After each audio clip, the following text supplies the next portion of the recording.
personas más pobres, 56% de la población mundial.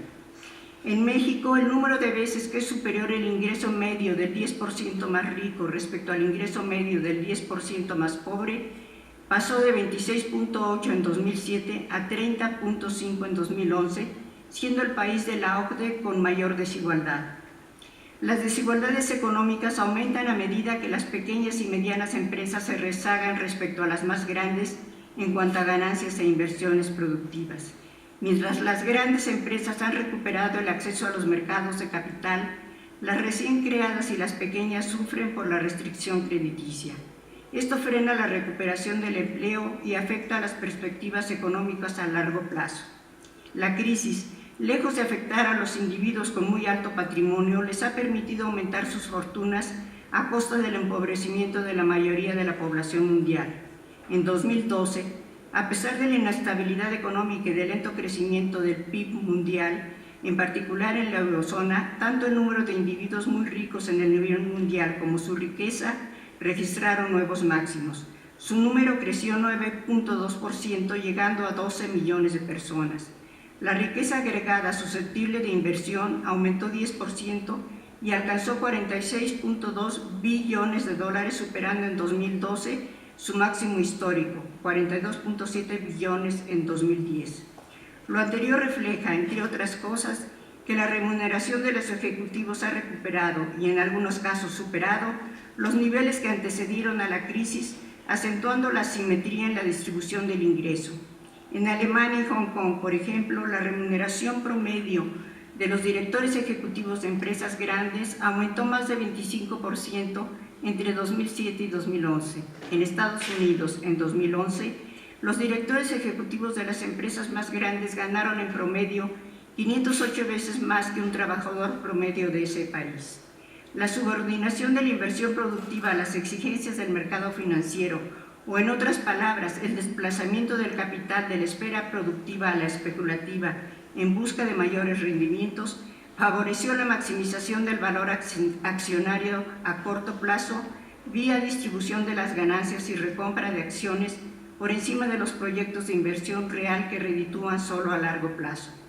Heini Truber describe lo anterior diciendo que el alto desempleo, los esquemas de remuneración orientados por el mercado accionario y una política de reducir y distribuir a fin de mantener los precios accionarios altos, en vez de una fordista de retener e invertir, aumentaron la presión sobre las demandas salariales de los trabajadores y de los sindicatos y contribuyeron a la tendencia descendente de la participación de los salarios en el PIB, iniciada en los primeros años 70. Ya se dijo que las ganancias y las bonificaciones han vuelto a alcanzar los niveles anteriores a la crisis, mientras la austeridad afecta las condiciones de vida de millones de personas que tratan de sobrevivir en la economía real. Eso indica, como afirma un estudio de la Organización Internacional del Trabajo, que unas cuantas instituciones financieras son demasiado grandes para quebrar y en cambio millones de personas son demasiado pequeñas para ser tomadas en cuenta. Quiero también referirme al hecho de que a partir de la última década del siglo XX, la relación entre productividad laboral y salarios se debilitó en gran medida a nivel mundial. En los países desarrollados, la productividad aumentó 103% en la década previa a 2009, el doble que los salarios. Esto afecta de manera directa la demanda agregada mundial. Si el déficit salarial se suple endeudándose para consumir, la deuda de los particulares se torna insostenible. Esta fue una de las causas de la crisis financiera mundial. Los salarios nominales deben subir conforme aumente la productividad laboral, algo que no ocurrió durante las décadas que precedieron a la crisis. Si no aumentan los ingresos de los trabajadores, la demanda y el consumo no crecen. Tras el rebote que siguió a 2009, el aumento de la productividad se frenó por la débil inversión y las perspectivas globales tan inciertas. La creciente polarización salarial entre los que más ganan y los que menos ganan se debe, entre otras cosas, a que los modelos mundiales de empleo están siendo determinados en gran medida por la globalización. El porcentaje de empleos en el sector manufacturero baja con rapidez en los países avanzados, lo que con frecuencia implica sustituir puestos de trabajo bien pagados por otros muy mal remunerados en el sector servicios. De 1999 a 2009, los servicios se convirtieron en el empleador principal en 41 de 58 países de una muestra en un estudio de la OIT. A mediados de los años 80, la industria manufacturera y la construcción eran los sectores de mayor empleo en 13 países. 20 años después, ya solo lo eran en uno de ellos. Una estrategia que aumentara los ingresos de la población estimularía la demanda y por ende el consumo y crearía condiciones para el crecimiento con base en el ahorro y la inversión productiva. Hay una estrecha correlación entre el incremento del ingreso real y el nivel de la tasa de inversión en relación al PIB. En cambio, basar el crecimiento en el endeudamiento genera burbujas en el precio de los activos. De lo dicho anteriormente, se deduce que para lograr un crecimiento eficiente del sector financiero, el sector financiero debe apoyar la actividad económica real, esto es, la inversión productiva y el crecimiento del PIB y del empleo.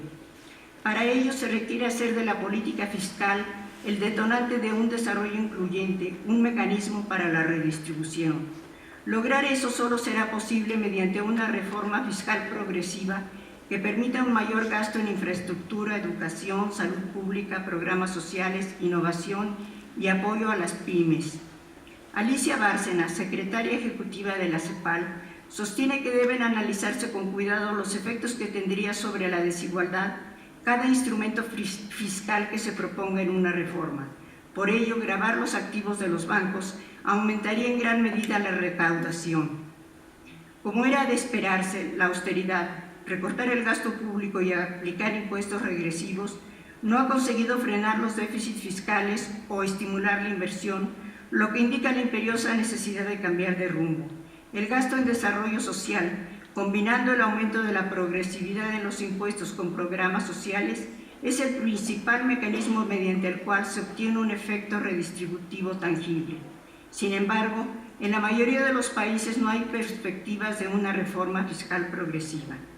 En general, puede decirse que casi todos los países se caracterizan por un nivel de recaudación insuficiente en relación a su capacidad potencial, una marcada preferencia por la recaudación de impuestos indirectos en relación con los directos, una severa regresividad que agrava la mala distribución del ingreso y un exiguo nivel de cumplimiento evidente en los altos niveles de evasión.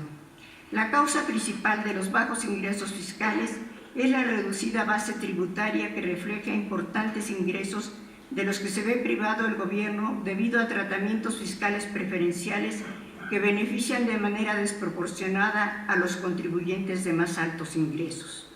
Por otra parte, si los programas de gasto social se financian con un sistema tributario regresivo, como ocurre si la mayor parte de los recursos se obtienen de impuestos al consumo, no hay redistribución, pues los servicios son financiados por los sectores más pobres de la sociedad.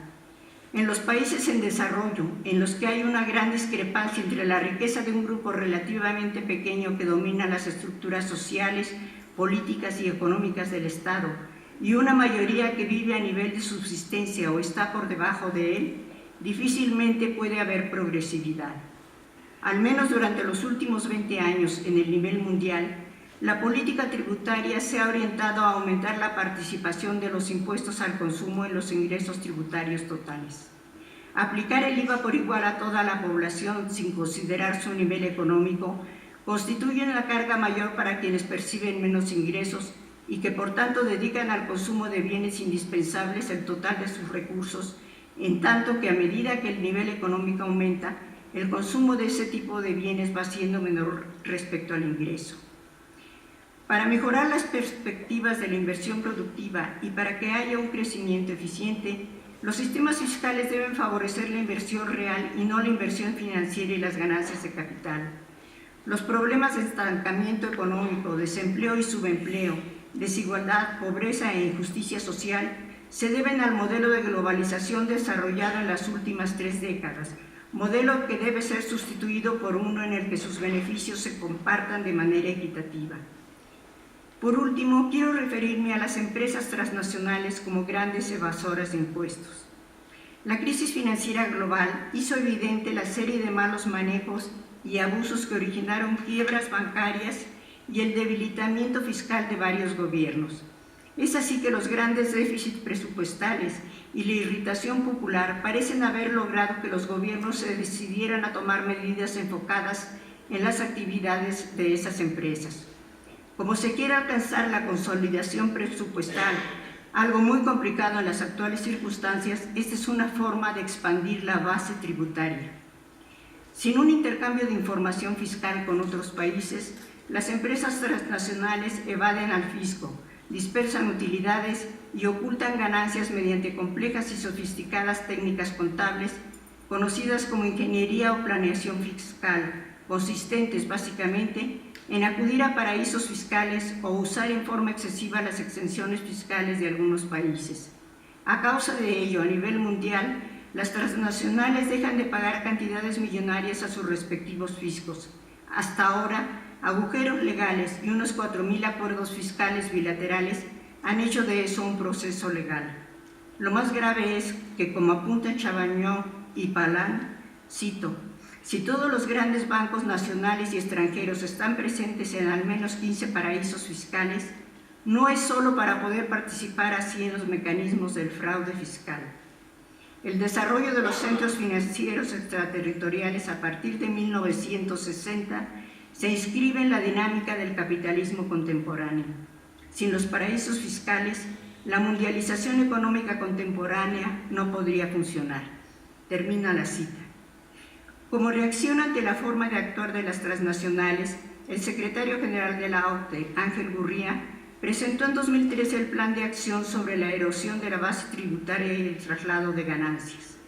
Los grupos empresariales de presión, como el Consejo de Estados Unidos para el Comercio Internacional y la Confederación de la Industria Británica, niegan que exista un serio problema de evasión fiscal y aseguran que el plan de la OCDE dañará la creación de empleo, el comercio y la innovación. Obviamente, los grupos que representan a empresas pequeñas y medianas apoyan el proyecto. Por su parte, organizaciones no gubernamentales celebran que al fin se reconozcan las deficiencias del sistema fiscal internacional, aunque dudan que el proyecto tenga éxito.